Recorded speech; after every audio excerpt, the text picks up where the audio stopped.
All right, let's talk about something most leaders absolutely dread, but it's one of the most critical systems for growth: onboarding.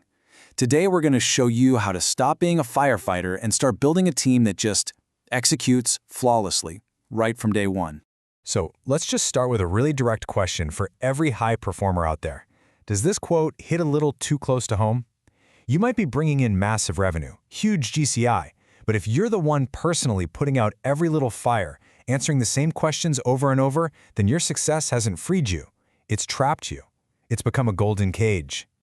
And, the bars of that cage are almost always forged by this one huge mistake: trial by fire onboarding. It sounds tough, right? Sink or swim. But let's be honest, throwing a new hire into total chaos isn't a test to their grit. It's a massive systemic failure on your part that creates confusion, burns people out, and guarantees you, the leader, get dragged right back into the weeds. Now, this chaos, it actually has a name. We call it the fragility tax. Just think of it like this. It's the huge hidden cost you pay every single day for not having structured systems. Every time a new hire has to ask a basic question they should know the answer to, or makes a mistake that was totally preventable, that's not on them. That's a tax you're paying, a tax on your time, your focus, and your company's momentum.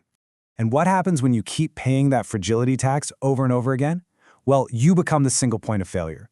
If a new person literally cannot do their job without your direct help, you're not leading anymore, you are the bottleneck.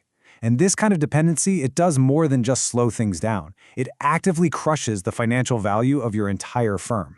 So, how do we fix this? Here's the absolute key insight. The flaw isn't the person you hired. It's almost never the person. The flaw is the system or lack of one that you drop them into. It's time to stop the personal heroics and start building a real institutional-grade platform. Just look at this comparison right here. It's two completely different worlds.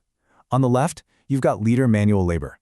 That's the hamster wheel, hovering, fixing, answering the same questions. It's exhausting, and it has zero leverage.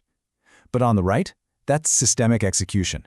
This is a process that's governed by a blueprint. Its whole purpose is to transfer ownership and build real, genuine autonomy. That is the only path to scale. And that brings us to the core philosophy that, I promise you, will change everything. Onboarding is not about training. Let me say that again. It's not about training. It is about the systematic transfer of ownership. See, the goal isn't just to make someone who can do a task. It's to empower someone who can own the entire outcome. And the tool that makes that transfer of ownership happen? It's this: the 30, 60, 90-day rapid integration plan. Look, this isn't just some fluffy schedule. It's a structured, repeatable framework designed specifically to turn a new hire into a productive, autonomous asset for your company. This roadmap lays out the whole journey, plain and simple. The first 30 days, that's all about learning the platform way, how we do things here.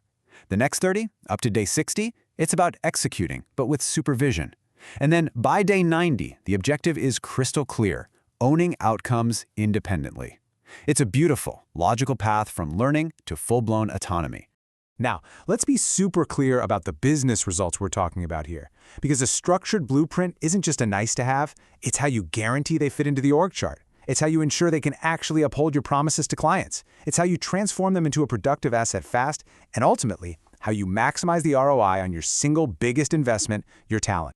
Okay, so we've covered the why, we've covered the what. Now let's get tactical and talk about the how. We're going to operationalize this whole thing with a simple but incredibly powerful mapping exercise. It really just boils down to these 3 simple, actionable steps. First, you're going to draft a Day 30 success list. What are the specific things they must be able to do all by themselves in 1 month? Second, you clearly define those 3 phases we just talked about: learn, execute, own. And third, and this is the absolute non-negotiable part, you link every single task to a documented standard operating procedure, no exceptions. And when you do those 3 steps, you create this artifact: the role-specific onboarding roadmap. This one document is the key. This is the tool that finally removes that ad hoc training constraint and frees you, the leader, from that never-ending loop of answering the same questions again and again. And here's what that roadmap looks like in the real world. Just look at the clarity here. Each phase has a core objective. Each phase has specific primary tasks. For the new person, there's no guessing game. They know exactly what success looks like. And for you, the leader, It just becomes a simple, powerful tool for accountability and tracking progress. All right, this is where the theory hits the road. We need to have a serious talk, because onboarding isn't a game. It's the engineered transfer of your company's standards. So this next section, it's a direct challenge to you, to your leadership. First question, the absence test. And I want you to be brutally honest with yourself. If you were totally off the grid, unreachable for a new hire's first 30 days, would they be able to succeed just by following your documented roadmap? Or would the whole thing just completely collapse without your constant intervention? What's the real answer? Second, the autonomy check. Have you actually given your team the blueprints they need to achieve full ownership by day 90? Or are you, maybe even subconsciously, keeping them a little bit dependent on your ad hoc instructions because it makes you feel needed? It's a tough question, but you need to ask it. And finally, the asset validation. This is the big one. Does your company have a real, systematic onboarding engine that would justify an institutional valuation? Or are you just throwing bodies at high GCI chaos and hoping that a few of them manage to survive? Your answer to this question literally defines the long-term value of your entire business. So here's the bottom line.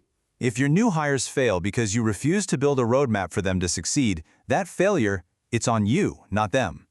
So the call to action couldn't be clearer. Build the roadmap, transfer the ownership, and protect the platform.